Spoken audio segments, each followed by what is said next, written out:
బండి రమేష్ గారిని, అదేవిధంగా నల్గొండ పార్లమెంట్ సభ్యులు మిత్రులు కుందూరు రఘువీర్ గారిని, నాగార్జున సాగర్ శాసనసభ్యులు జయవీర్ గారిని, అదేవిధంగా మన అందరి అభిమాన నాయకుడు ఎన్టీ రామారావు గారి యొక్క కుటుంబ సభ్యులు మిత్రులు రామకృష్ణ గారిని, మోహనకృష్ణ గారిని, ఇతర కుటుంబ సభ్యులను, అదేవిధంగా మిత్రులు మోహన్ బాబు గారి పుత్రుడు మంచు మనోజ్ గారిని, అదేవిధంగా సినిమా దర్శకులను, ఇతర నాయకులను, బోయపాటి శ్రీనివాస్ గారిని, ఇతర నాయకులను, సినిమా కళాకారులను, అన్నగారి అభిమానులందరినీ ఆహ్వానించి ఇంత గొప్ప కార్యక్రమాన్ని ఏర్పాటు చేసిన నిర్వాహకులకు అందరికీ మనస్ఫూర్తిగా ధన్యవాదాలు, అభినందనలు తెలియజేస్తున్న మిత్రులారా, భారతదేశ చరిత్రను ఎవరు చదవాలన్నా, భారతదేశ చరిత్ర నుంచి ఎవరు స్ఫూర్తి పొందాలన్నా ముగ్గురు జాతి రత్నాల గురించి ఖచ్చితంగా మనం స్మరించుకోవాల్సిన అవసరం ఉన్నది. మొదటివాడు భారతదేశానికి రాజ్యాంగాన్ని అందించి దళితులకు, గిరిజనులకు, ఆదివాసీలకు ఈ దేశ ప్రధానమంత్రితో సమానంగా ఓటు హక్కును ఇవ్వడమే కాకుండా ఈ తాడిత పీడిత వర్గాల యొక్క అభ్యున్నతి కోసం ఈ రాజ్యాంగాన్ని రచించి, అదే కాదు ఆనాడు మహిళలకు ఓటు హక్కు లేదు. అమెరికా లాంటి దేశంలో మహిళలకు ఓటు హక్కు కావాలంటే కొన్ని దశాబ్దాలు కొట్లాడిన తర్వాత అమెరికాలో మహిళలకు ఓటు హక్కు వచ్చింది. కానీ డాక్టర్ బాబాసాహెబ్ అంబేద్కర్ పురుషులతో సమానంగా మహిళలకు ఓటు హక్కు ఇచ్చి, రాజులకు, చక్రవర్తులకు సమానంగా దళిత వాడల్లో ఉండే పేదలకు ఓటు హక్కు ఇచ్చి, తమను ఎవరు పరిపాలించాలి, ఎవరు శాసనాలు చెయ్యాలి అనంటే పేదవాడే నిర్ణయించుకునే ఓటు హక్కునిచ్చిన డాక్టర్ బాబాసాహెబ్ అంబేద్కర్ను మొదట మనము స్మరించుకోవాల్సిన అవసరం ఉన్నది, గుర్తించవలసిన బాధ్యత మన మీద ఉన్నది. ఇక రెండవ తరం శ్రీమతి ఇందిరాగాంధీ. ఇందిరాగాంధీ అంటే ఒక ఉక్కు మహిళ.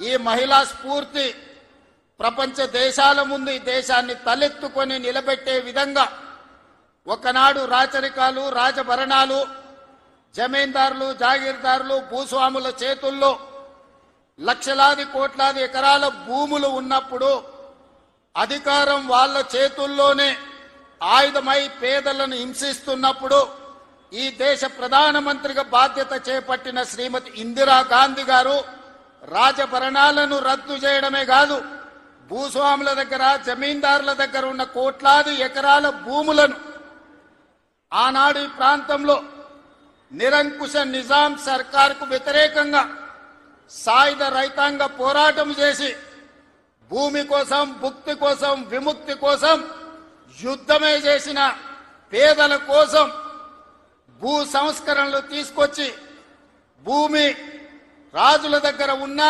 భూస్వాముల దగ్గర ఉన్న ఆ భూములను ప్రభుత్వం గుంజుకొని అసైన్మెంట్ పట్టాల పేరు మీద లక్షలాది ఎకరాలను దళితులకు, గిరిజనులకు, ఆదివాసీలకు పంచిపెట్టి భూమి హక్కును ఈ పేదలకు అందించిన గొప్ప నాయకురాలు శ్రీమతి ఇందిరాగాంధీ గారు. ఈనాడు జరుగుతున్న పరిణామాలు చూస్తున్నాం, యుద్ధాలు చూస్తున్నాం, యుద్ధాలలో భారత ప్రధానమంత్రుల లొంగుబాటును చూస్తున్నాం. కానీ 1971లో ఇండియా పాకిస్తాన్ యుద్ధం జరిగినప్పుడు యుద్ధంలో పాకిస్తాన్ను ఓడగొట్టి బంగ్లాదేశ్ను విడగొట్టి అమెరికా ప్రెసిడెంట్ను భారత్ రాజకీయాలలో మీరు కలగజేసుకోకండి, కలగజేసుకుంటే భారతదేశం ఊరుకోదు అని అమెరికన్ ప్రెసిడెంట్ను హెచ్చరించిన భారత ప్రధానమంత్రి శ్రీమతి ఇందిరాగాంధీ గారు. ఈనాటికి ప్రపంచ దేశాలలో ఈ దేశం యొక్క గొప్పతనం, గౌరవం, నాయకత్వ లక్షణాలను చాటి చెప్పిన ఉక్కు మహిళ శ్రీమతి ఇందిరాగాంధీ గారు.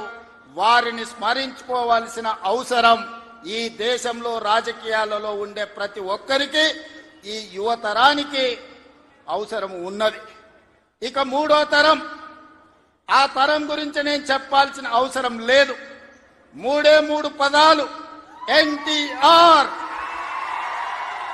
ఈ 3 అక్షరాలు నీతి, నిజాయితీ, నిబద్ధత, ఉక్కు సంకల్పం కలిగిన నాయకుడు ఎవరైనా ఉన్నారు ఈ దేశంలో అంటే తెలుగు జాతి గర్వించదగ్గ బిడ్డ ఎన్టీఆర్.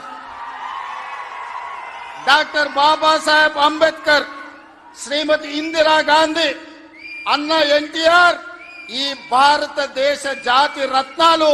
ఈ జాతి రత్నాలు ఈ దేశం ఉన్నంతకాలం, మానవుల మనుగడ ఉన్నంతకాలం వారి కీర్తి ప్రతిష్టలు, వారి నిర్ణయాలను మనం స్మరించుకోవాల్సిన బాధ్యత ఈ రోజు మన అందరి మీద ఉన్నది. మిత్రులారా, ఈనాడు ఈ కార్యక్రమం తీసుకుంటున్నప్పుడు చాలా మంది చాలా రకాలుగా మాట్లాడుతున్నారు.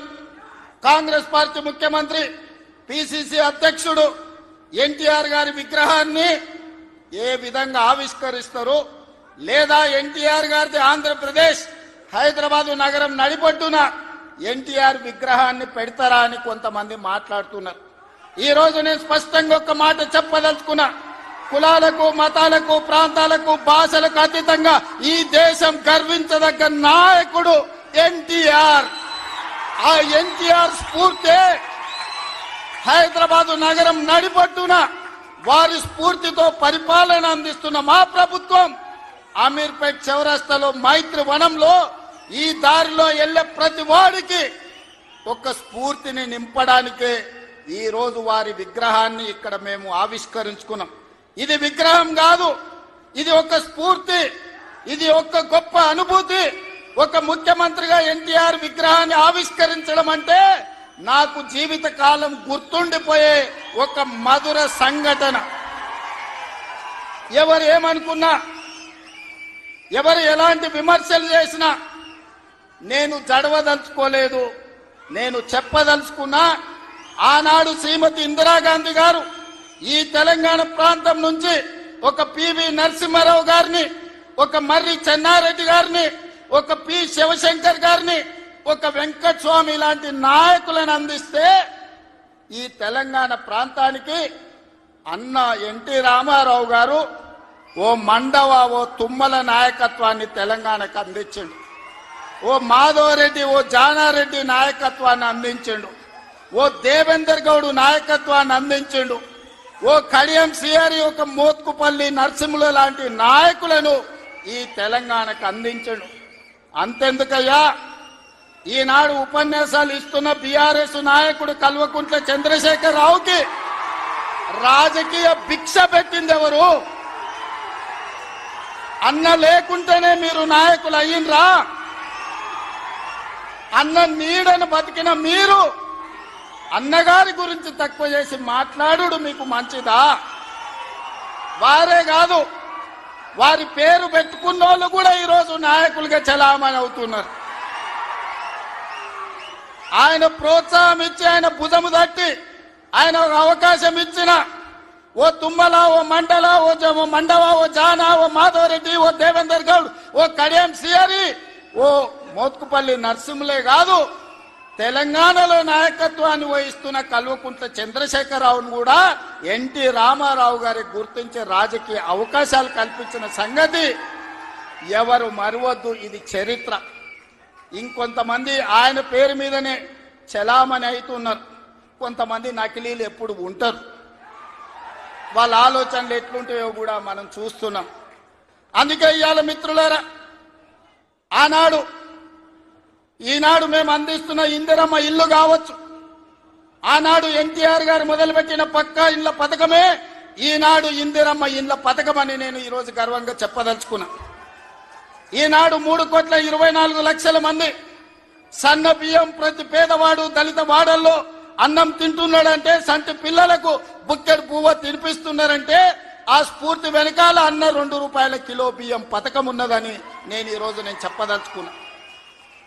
ఇవాళ మేము ఇందిరమ్మ చీరలు ఇస్తున్నాం ఆడబిడ్డలకు.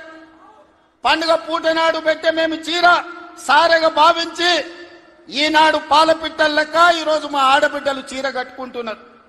దీనికి స్ఫూర్తి ఆనాడు ఎన్టీఆర్ జనతా వస్త్రాలు పేదవాళ్ళకు అందించి కూడు గుడ్డ నీడ అని ఎన్టీఆర్ ఏదైతే ఆలోచన చేసిండో ఆ స్ఫూర్తి ఈనాడు మా ప్రభుత్వంలో అమలు చేస్తున్న సంక్షేమ పథకాలలో కనిపిస్తుంది. మీరు ఒక్కసారి ఆలోచన చేయండి. ఈనాడు వైఎస్ఆర్ ప్రకటించిన ఉచిత కరెంటు కావచ్చు, ఈనాడు రైతులకు మేము అందిస్తున్న 24 గంటల ఉచిత కరెంటు, దీనికి స్ఫూర్తి ఆనాడు అన్న ఎన్టీఆర్ 50 రూపాయలకే హార్స్ పవర్ అని రైతాంగాన్ని ఆదుకోవడానికి వారు అందించిన విద్యుత్తే, వారు అందించిన శక్తే ఈనాడు ఉచిత విద్యుత్తు అని నేను చెప్పదలుచుకున్నా. ఇవాళ మిత్రులారా, ఆనాడు ఎస్సీల కోసం, ఎస్టీల కోసం, మైనారిటీల కోసం అమ్మ ఇందిరమ్మ పాటుపడితే బలహీన వర్గాల కోసం అన్న ఎన్టీఆర్ పాటుపడ్డాడు. ఇవాళ బలహీన వర్గాలు, పాలితులుగా ఉన్న బలహీన వర్గాలు ఈరోజు పాలకులుగా మారినరు అని అంటే అన్నగారి యొక్క ఆశీర్వాదం తెలంగాణ సమాజానికి అందబట్టే పాలితులుగా ఉన్న బలహీన వర్గాలు ఈరోజు పాలకులుగా మారినరు. ఒకనాడు గ్రామాలలో పటేల్ పట్వారి వ్యవస్థ ఎంత బలంగా ఉండేనో, వాళ్ళ చేతుల్లో తెలంగాణ నలిగిపోతుంటే ఎన్టీ రామారావు గారు పటేల్ పట్వారి వ్యవస్థను రద్దు చేసి పేదలకు విముక్తి కలిగించిన చరిత్ర ఈ ప్రాంతంలో ఉన్నది. ఆనాడు ఇందిరాగాంధీ గారు సాయుధ రైతాంగ పోరాటాన్ని స్ఫూర్తిగా తీసుకొని దళితులకు, గిరిజనులకు, ఆదివాసీలకు భూ పంపకాలు చేపట్టి అసైన్మెంట్ పట్టాలు ఇచ్చి గ్రామాలలో ఉన్న పేదలకు ఆత్మ గౌరవాన్ని ఇందిరాగాంధీ గారు అందిస్తే పటేలు పట్వారి వ్యవస్థను రద్దు చేసి బలహీన వర్గాల ఆత్మగౌరవంతో బతికే అవకాశం ఎన్టీ రామారావు గారు కల్పించిండ్రు. మిత్రులారా, ఇవాళ ఎక్కడైనా చూడండి మా ప్రభుత్వం అమలు చేస్తున్న సంక్షేమం, మా ప్రభుత్వం అమలు పరుస్తున్న అభివృద్ధి ఇందిరాగాంధీ గారో ఎన్టీఆర్ గారో వారి స్ఫూర్తి కనిపిస్తుంది. ఈరోజు ఇందిరమ్మ ఆశీర్వాదం, అన్న ఎన్టీఆర్ స్ఫూర్తి ఈరోజు మా ప్రజా పాలనలో కనిపిస్తుంది, మా ప్రభుత్వంలో కనిపిస్తుంది, మా నిర్ణయాలలో కనిపిస్తుంది. అందుకే ఇందిరమ్మ మాకు ఎంత ముఖ్యమో ఎన్టీఆర్ కూడా అంతే ముఖ్యం. ఇందిరమ్మ ఒక తరం అయితే ఎన్టీఆర్ ఒక శకం. వాళ్ళిద్దరి కలయికనే ఈనాటి ప్రజాపాలన. ఈ ప్రజాపాలన ప్రజలకు అందుబాటులో ఉంది అనంటే ఒక ఇందిరమ్మ స్ఫూర్తి, ఒక ఎన్టీఆర్ యొక్క ఆలోచన విధానం ఈనాడు మేము అమలు చేస్తున్నాం. మిత్రులారా, ఇవాళ మా నిర్ణయాలు మీరు చూసిండ్రు. ఆడబిడ్డలకు ఆర్టీసీలో ఉచిత బస్సు కావచ్చు, ఆడబిడ్డలకి ఈరోజు అదానీ అంబానీలతో పోటీ పడి సోలార్ పవర్ విద్యుత్ ఉత్పత్తి కావచ్చు, ఆర్టీసీలో ఉచిత ప్రయాణమే కాదు, ఆర్టీసీ 1000 బస్సులు ఆడబిడ్డలను యజమానులను చేసి ఈ రోజు వాళ్ళని వ్యాపారాలలో రాణించే విధంగా చేసినాం. ఆనాడు అన్న ఆడబిడ్డలకు ఏ విధంగా ఆస్తిలో హక్కిచ్చుండో ఈనాడు 1 కోటి మంది ఆడబిడ్డల్ని కోటీశ్వరులను చెయ్యాలన్న లక్ష్యంతో మా ప్రజాపాలన పనిచేస్తుంది. మా సీతక్క, మా బట్టి విక్రమార్క గారు దీన్ని అమలు చేస్తున్నారు. ఇవాళ మేము గర్వంగా చెప్పదలుచుకున్నాం, అన్నగారు అదే విధంగా ఇందిరమ్మ స్ఫూర్తితో 1 కోటి మంది ఆడబిడ్డల్ని ఇవాళ కోటీశ్వరులను చెయ్యాలి అని మా ప్రభుత్వం ప్రయత్నం చేస్తుంది. అందుకే మిత్రులారా, ఇవాళ మా ప్రభుత్వం రైతు రుణమాఫీ కావచ్చు, రైతు భరోసా కావచ్చు, రైతులకు ఉచిత కరెంటు కావచ్చు, రైతు రుణమాఫీ 21,000 కోట్ల రూపాయల రద్దు చేసిన విషయం కావచ్చు, ఇవన్నీ రైతుల కోసం మేము అమలు చేస్తున్న సంక్షేమ పథకాలు. ఇవాళ రైతులు పండించిన సన్న వడ్లు 500 రూపాయల బోనస్ ఇచ్చి ఈనాడు మేము కొనుగోలు చేస్తున్నామంటే రైతును రాజును చెయ్యడమే లక్ష్యంగా, వ్యవసాయాన్ని పండుగ చేయడమే లక్ష్యంగా ఈరోజు మేము పనిచేస్తున్నాం.